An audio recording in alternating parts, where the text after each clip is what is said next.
Genghis Khan, the destroyer. He sets in motion the conquest of 1/4 of the world's population. The body count is in the millions. He is aiming at world domination, and it doesn't matter how many people die in the process. I mean, this is blitzkrieg on steroids. They wiped out virtually the entire population. Horror stories about the Mongol warlord have become legendary. But are they true? Investigators will put his life under a microscope with a range of scientific tests. New archaeological evidence will challenge long-held myths about how he really stormed the world's great cities. A leading psychiatrist will analyze his character to reveal what drove Genghis Khan to massacre millions, and how he stacks up against other ancients behaving badly. In medieval times, there's no bad boy worse than Genghis Khan. He's an illiterate Mongolian nomad who, in the 1200s, conquers what will become the world's biggest empire, twice the size of Rome's, and 1.5 times the size of the United States. His bloody rise leaves a trail of corpses from China to the Middle East. He's one of history's great overachievers, determined to fulfill what he believes is his God-given destiny. Genghis Khan has an extraordinary drive to achieve this vision. He wants to change the world, but he's psychologically complex. You would not want to be an enemy of Genghis Khan. To understand Genghis Khan better, psychiatrist David Malott will examine his behavior and then position him on a unique behaving badly psychograph, showing how he stacks up against some of history's other rogues like Julius Caesar and Caligula. The bodies start piling up from an early age. When Genghis Khan is still a teenager, he slays the brother who stands in his way. He goes on a 2-year rampage through Central Asia and is said to slaughter over 3 million people. He killed most of the adult males and most of the male children as well. He has a voracious sexual appetite, raping his way from China to Iran. It's said that women jump to their deaths by the thousands to avoid him. He's the ultimate bad date. They flattened the cities and either enslaved or killed the population.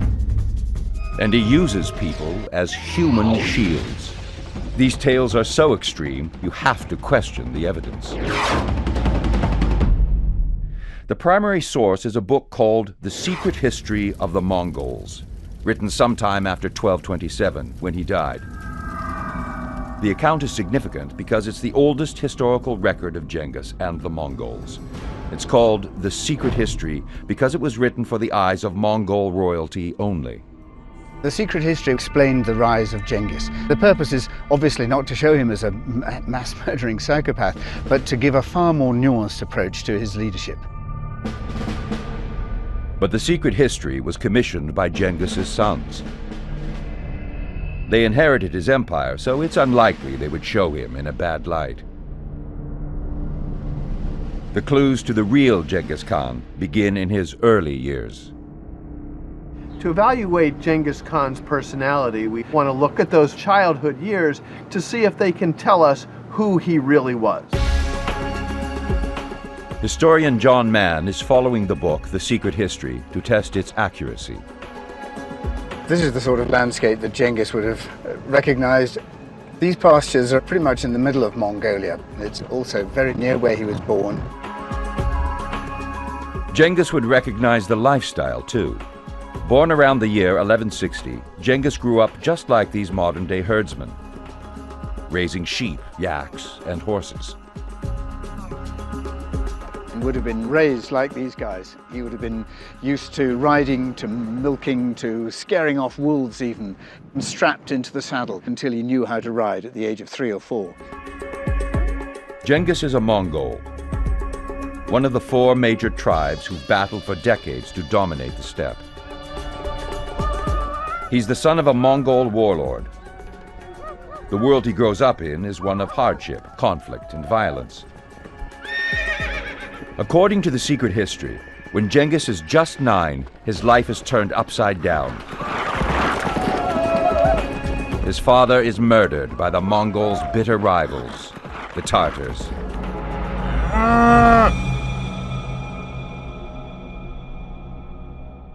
He, his mother, 5 brothers, and a sister are now cast out to live on the barren steppe.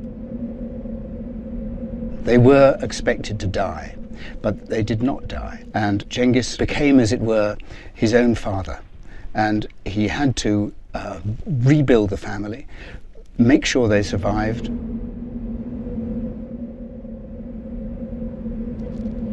Their only shelter is a tent, the kind many Mongolians still call home today. How would these traumatic events affect a 9-year-old boy? It's impossible to overestimate the effect of the death of his father and his subsequent exile that would have on a young boy. He would be confused, lonely. He could become angry, vengeful, lash out, and kill everyone. And even as a boy, Genghis Khan has the tools to kill. The Mongolian composite bow. We call this a composite bow because it is constructed primarily of wood, horn, and sinew. The horn can take an incredible amount of compression in comparison to wood. The sinew can withstand a greater tension. It's simple but cunning technology. Now here we're going to attempt to actually string this bow. And one has to be extremely cautious doing it because you can actually get injured if you do it incorrectly. To string it, he has to bend it against the natural curve, and this creates a powerful pull. Now here we have a strong Mongolian type bow from the period of Genghis Khan. This is a complex and time-consuming bow to make. Why do the Mongolians go to all this trouble when there's been a simpler and perfectly adequate design of bow around for thousands of years? A design typified by the English longbow. I'm shooting a reproduction of an English longbow. The longbow was used by Europeans in the 14th century to wipe out heavily armored enemy knights. It was a super weapon of its time, and it sets the standard against which other bows must be measured.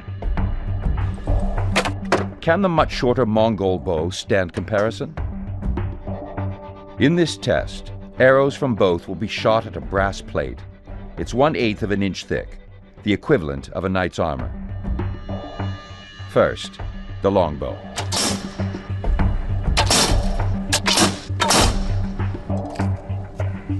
So they all seem to have entered about 7 inches. Now, the Mongol bow. So they've all entered about 8-9 inches. It penetrates more than 2 inches farther.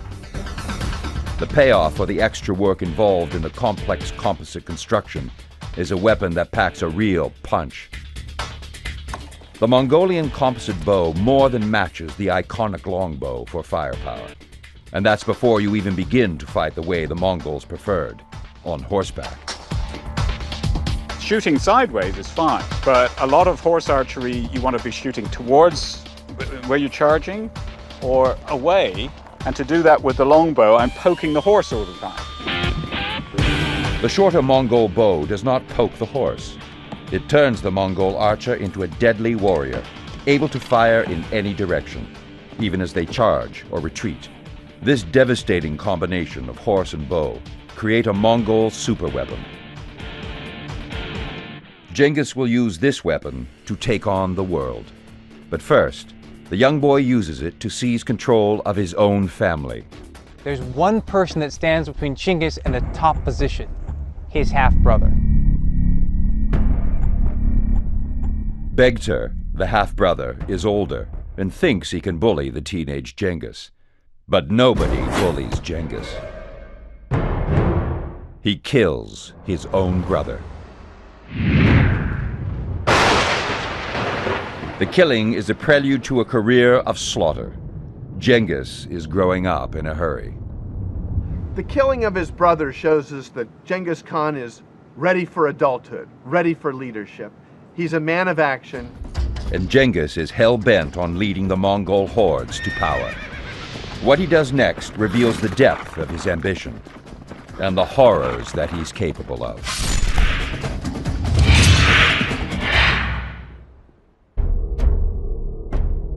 Genghis Khan is just 9 years old when his father is murdered by Tartar tribesmen.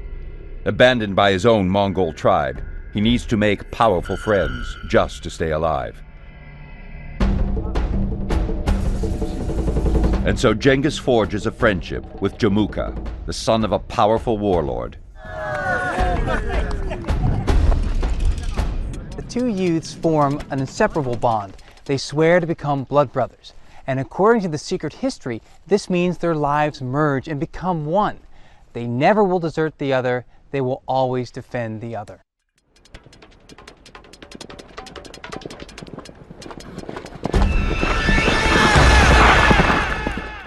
The book says that the two of them become rising stars on the battlefield. Then, at the age of about 20, Genghis disappears.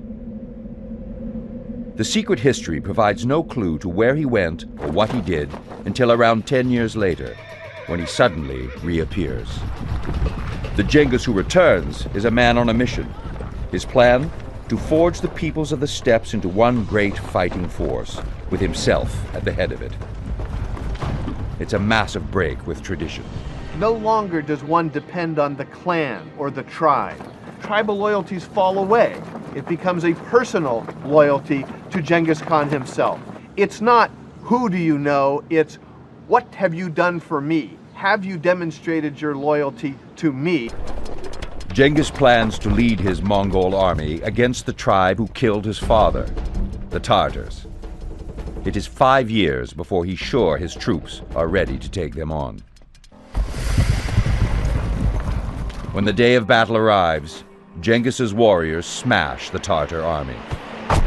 But the defeated Tartars still won't admit that Genghis is now the boss by pledging their loyalty. The Tartars offer nothing but defiance and rivalry, so Genghis orders the final solution. The Mongols slaughter every Tartar male they can find, young and old. Genghis sends out a clear message on how he intends to rule. Mess with me, and your history. Genghis Khan is a ruthlessly efficient leader. He's very bright. He's able to adopt new strategies. We see somebody who's able to lead and become a charismatic, great individual. His rise to power seems unstoppable. Legends grow, suggesting the Mongols are immortal. You can hit them with arrows, and they just keep on coming, like an army of zombies.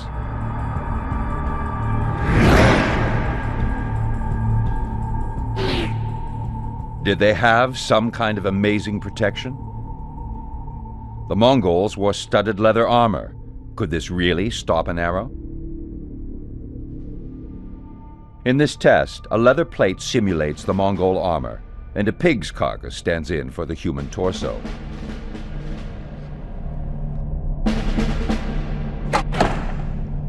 The arrow punches through and into the rib cage. Had this been the chest cavity of a warrior, he would have sustained a critical injury. Clearly, the leather armor is not enough. Archaeological evidence shows the Mongols wore silk shirts under the armor. Another shot, this time with silk between the leather and the carcass.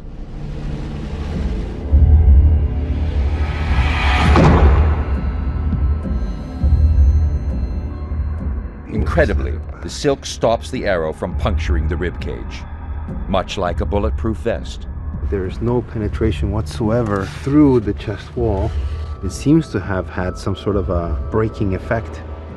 This has been caused by the silk wrapping itself around the arrowhead. The silk material did lessen the severity of the wound, probably allowing him to continue the fight. So the simple silk shirt could have tipped the balance in favor of the Mongols.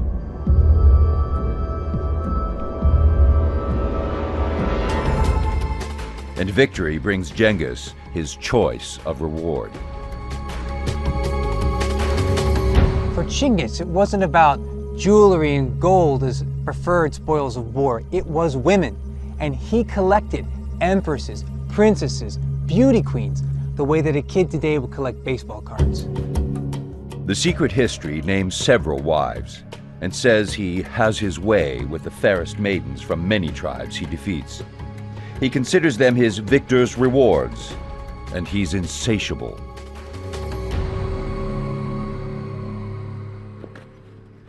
Genghis is a winner in sex and in battle. And warriors abandon their own warlords to join him. But some of these new recruits were serving his blood brother, Jamuka. And when he goes off with a group of Jamuka's men, Jamuka cannot find this acceptable, and now the blood brothers are rivals. The two warlords will have to fight it out. Genghis already has a fearsome reputation, but Jamuka has the bigger army. The night before the battle, Genghis figures out a brilliant way of making his army seem stronger. Normally, each soldier would have one fire. But Genghis orders every single man to light 5 fires. In the dark, it looks like he has a huge army, 5 times its real size.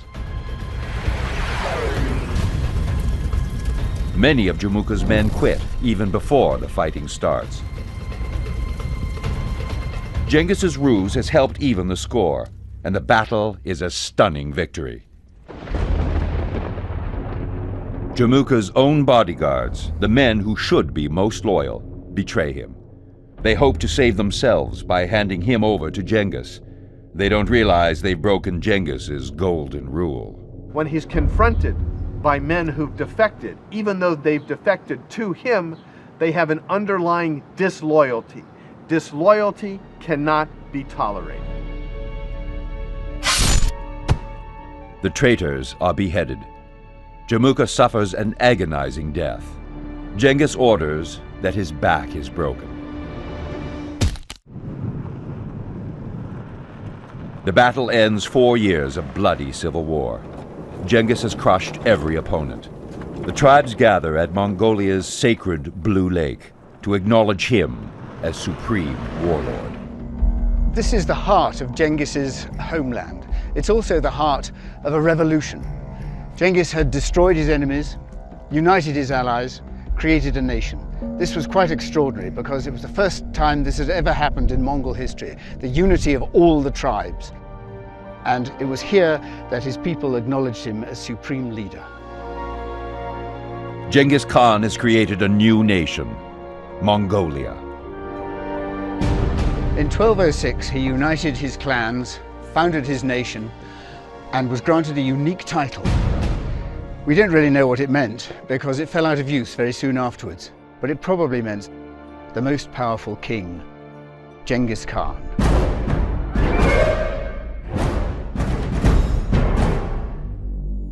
But Genghis believes he has more than just tribal support. According to the 600-year-old Chinese history, the Yawan Shi, he has a belief that his marching orders come directly from God.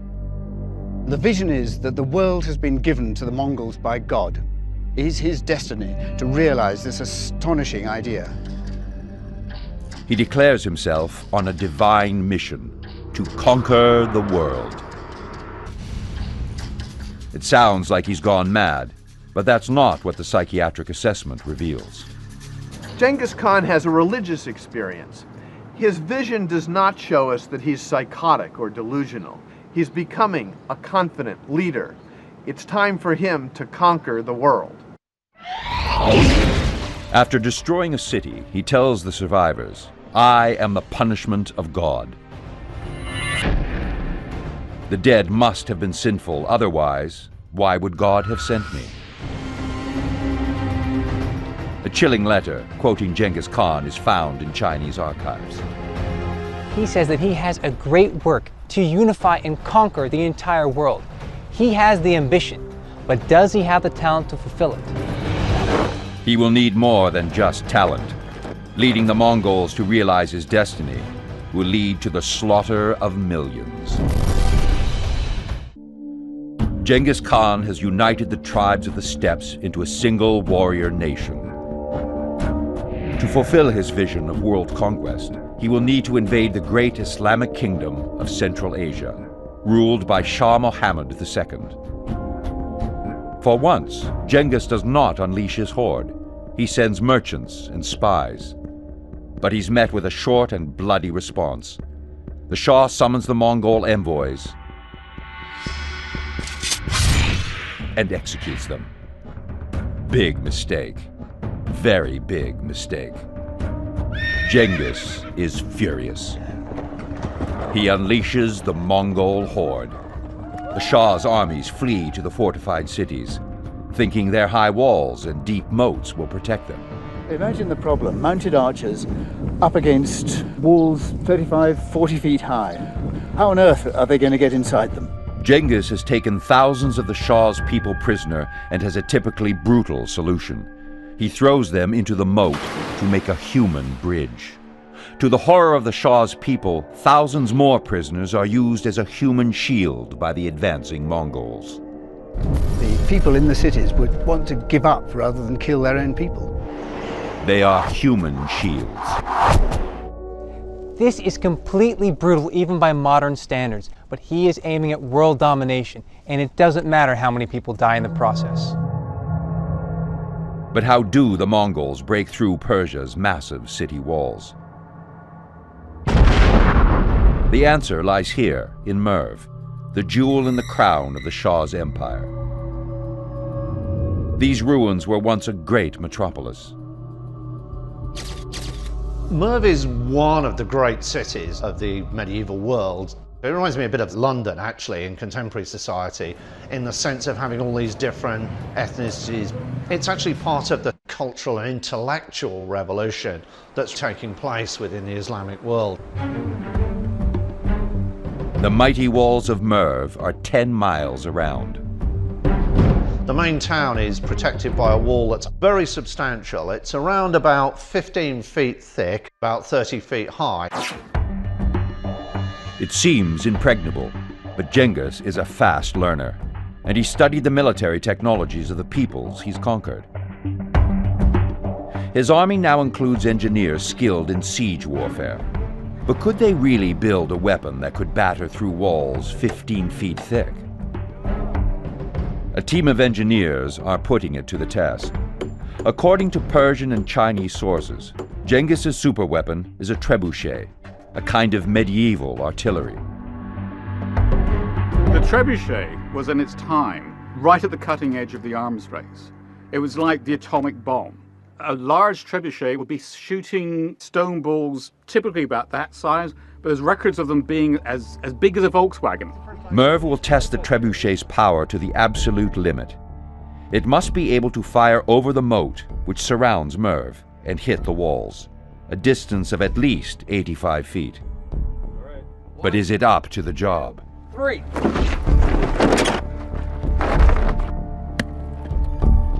That's just 67 feet, nowhere near the target. There's something wrong, because it's going straight up. You want it to go far. Time for some math and a few adjustments.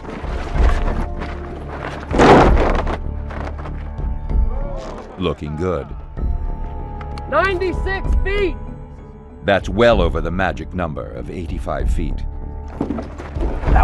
Once they got their range in, once they found a soft part of the wall, they would just keep pounding and pounding away at it. So the trebuchet would have worked. But there's a question mark over whether Genghis used it at Merv. One ancient source says the city surrendered without a fight. The Persian writer Juvaini, writing 40 years after the siege, says the Mongol warriors simply rode around the city for 6 days, and the terrified citizens gave in and opened their gates. So did Genghis take Merv using just fear? Or his giant catapult?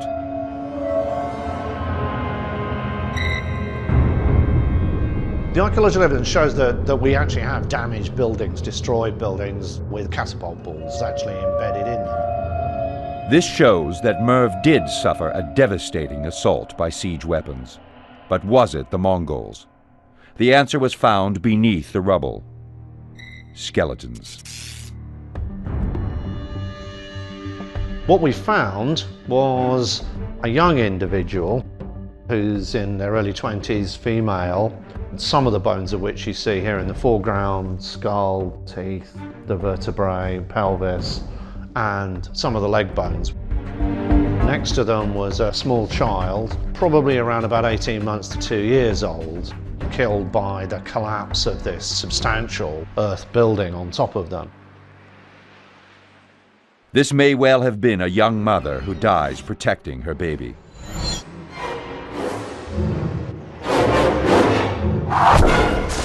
By scientific dating of pottery fragments found with the skeletons, archaeologists are now certain that these remains date from exactly the time of the Mongol invasion. We're looking at a casualty of the Mongol siege. The Mongols didn't just scare the city into submission, they smashed their way in.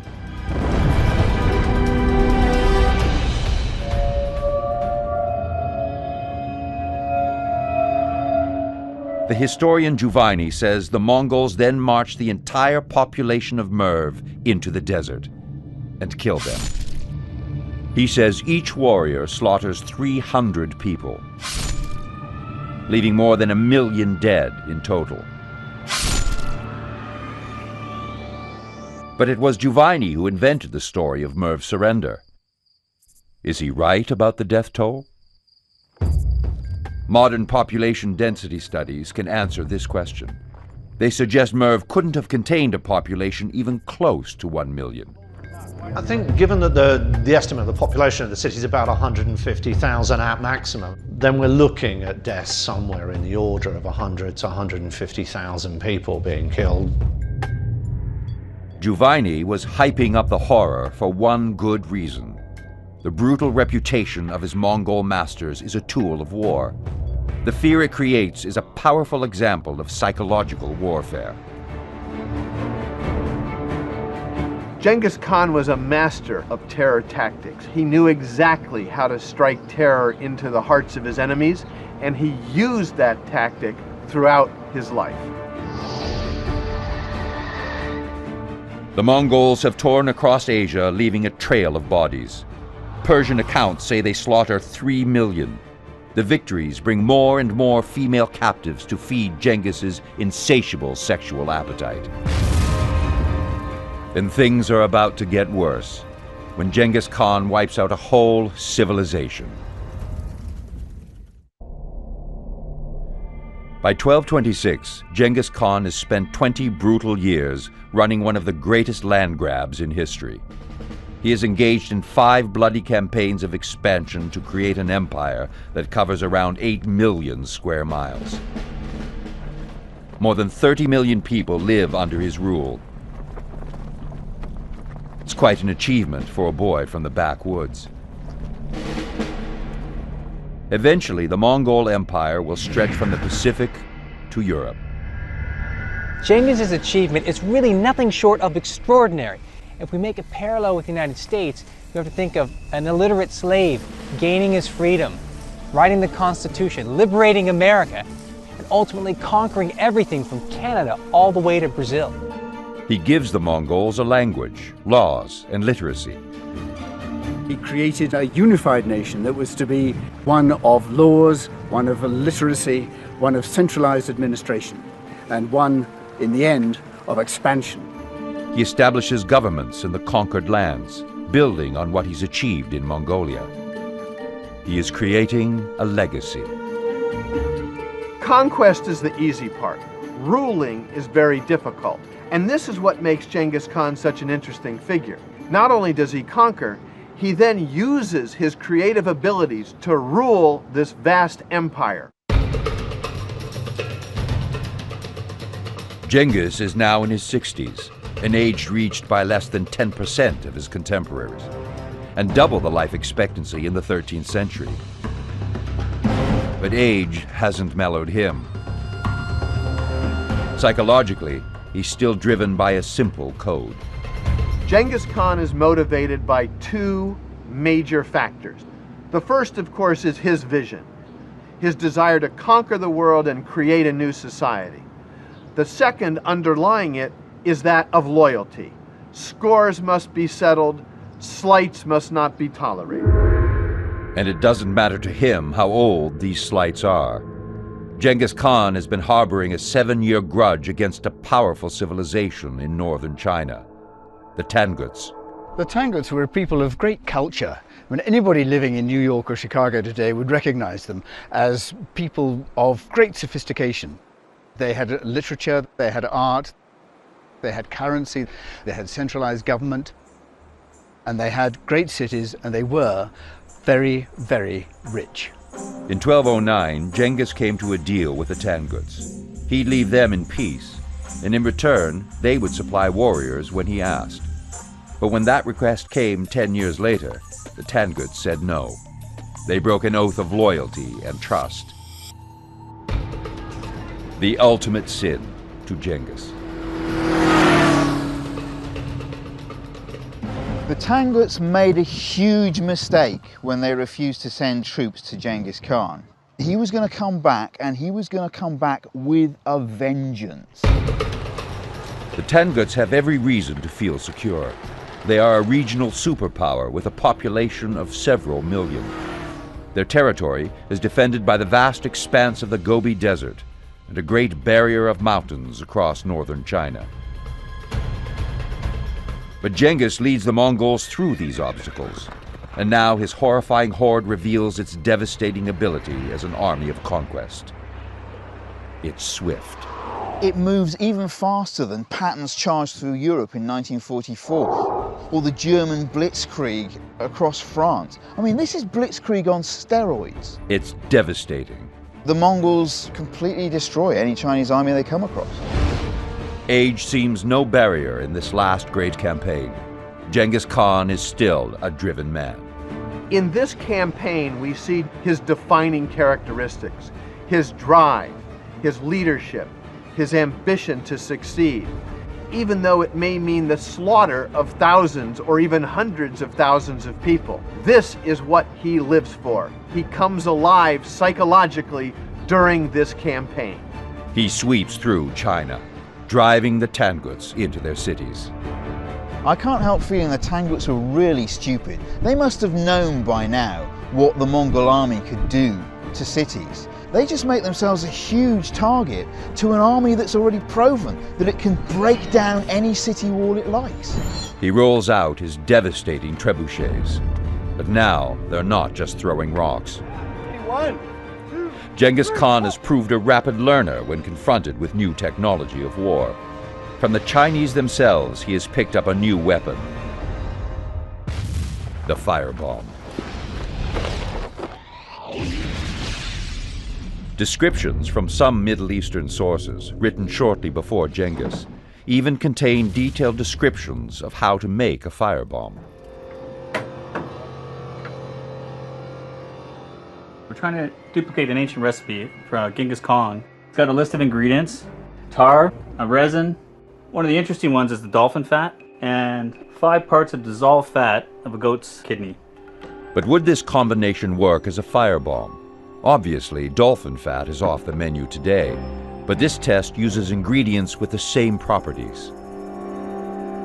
In my experience, I'll say you're going to get a lot of black smoke, you're going to get a lot of stickiness. It would stick to whatever was going on. It would burn for a long time. This stuff is nasty, even for a pro with all the gear. This mixture is quite dangerous. Anytime you take a bunch of different products and mix them with different chemical properties, you're not exactly 100% sure how they're going to react. The ingredients create a gooey liquid. A simple clay housing transforms this into a deadly medieval missile. We put all our ingredients in, and we got our wick, and we're going to light this up and throw it and see what we get.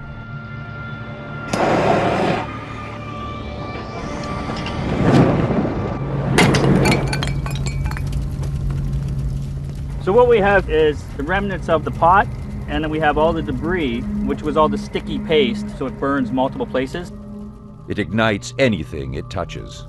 To my mind, looking at what the original recipe was, I think we've matched it 100%. The test suggests the Mongols could have deployed such weapons. dozens of the mighty trebuchets bombard the Tangut cities. You'd have these massive stone balls coming down, killing people randomly, knocking the walls down, and you'd have these incendiary devices spreading flames and death wherever they fell. It must have been some kind of hell. The impact on human flesh would be gruesome. The devastation on densely packed wooden buildings, truly awful. He used it to ruthless effect, reducing cities to no more than smoking ruins. The Tanguts have no choice. They surrender. Their king goes to Genghis to beg for mercy. But he's kept waiting, because Genghis Khan is dying.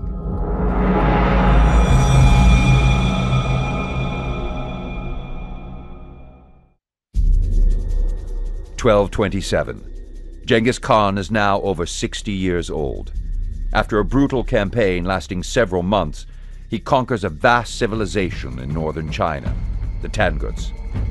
This savage invasion is conducted from a mobile command center like this. This is a royal gare, the sort of thing that Genghis would have had with him on his campaign. It's 35 foot across, it's 15, 20 foot high, and he needed the space for military briefings. But what he couldn't have known is that the throne from which he gave his orders was in fact about to become his deathbed. There are many theories about what killed Genghis. Some people say that he was suffering from an old arrow wound. Some people say he'd just fallen from his horse. One of his queens may have poisoned him. But I think there's another explanation. There was typhoid in the army, and I think that's what he was suffering from. Whatever it was all over in a week. Genghis Khan dies in 1227. Like much of his life, his death has terrible consequences. His final deathbed order is preserved in the secret history. It's chilling. Make the Tanguts vanish. The women, children, and grandchildren. His loyal army obeys.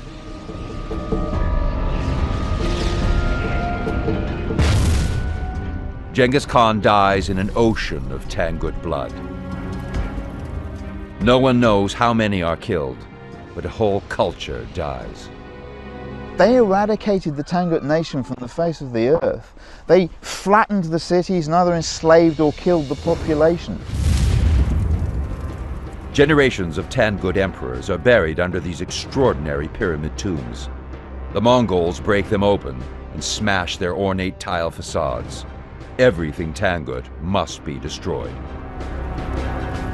The books are destroyed, the priesthood destroyed, and the people killed. This is in effect what we would call genocide. A civilization is wiped from the face of the earth. All that's left today are a few traces of their culture and the ruins of the grand imperial tombs. In just 21 years, Genghis Khan goes from illiterate peasant to builder of the world's biggest empire. Eventually, the territory the Mongols control is twice as big as the empires of Rome or Alexander the Great. Genghis builds a dynasty that ensures his empire lasts for over 100 years. This achievement makes Genghis Khan one of history's most controversial figures. In Mongolia today, he's revered, the man who transformed Mongolia into a world superpower. The lakeside here has been transformed into a shrine to Genghis Khan. And it's proof, if you like, that Genghis is alive and well and living in the hearts of Mongolians today. Genghis Khan may have built one of the world's great empires, but the way he did it means his name still inspires terror and hate in many parts of Asia. Wherever he went, dead bodies piled up, from the boyhood murder of his brother to the Tartar genocide and Holocausts in Merv in China. He used people as human shields, and he did it all to fulfill what he believed was a divine vision to rule the world.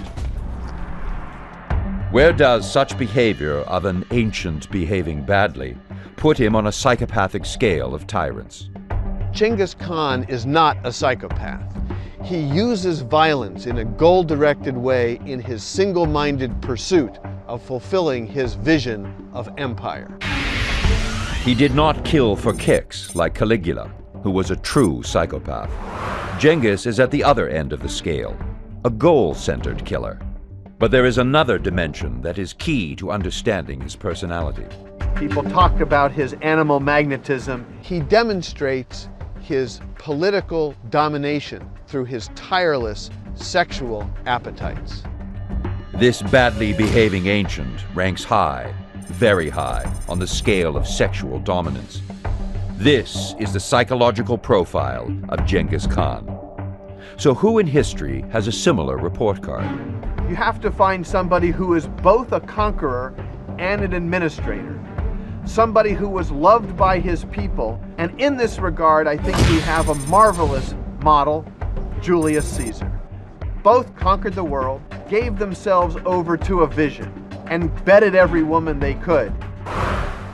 But the accounts of all those sexual conquests have been no more than legends. Until now. The largest genetics research lab in the world has accidentally stumbled on some of the most revealing evidence about the life of Genghis Khan. What we were trying to understand was the origin of populations from Asia. The research team took blood samples from more than 2,000 men from across Asia. And DNA was prepared from these blood samples, and this DNA was then sent to the lab. They were looking for microsatellites, DNA sequences where a short length of genetic code is repeated over and over again. These sections are not the building blocks of humans, but their exact length varies from person to person and is a measure of how different we are from each other. We look at the variance in different individuals and populations and see if it's different between different populations or not. Because the DNA samples came from across the whole of Asia, the researchers were expecting the microsatellites to be very different lengths. What they found took them by surprise.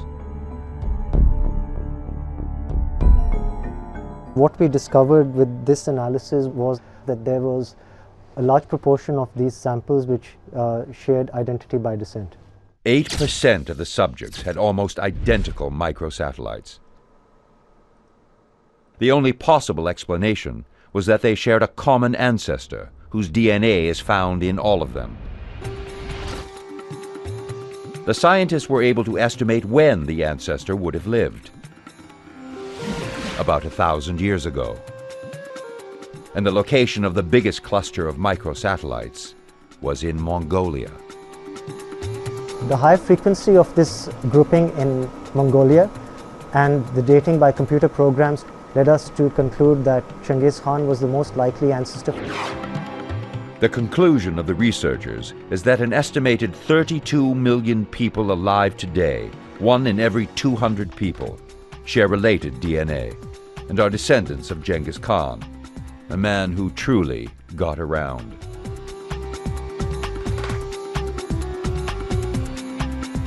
The irony is that a man credited with mass murders and wiping out a civilization ended up giving life to more people than he destroyed. Although Genghis Khan built no cities and left few relics, his legacy lives on.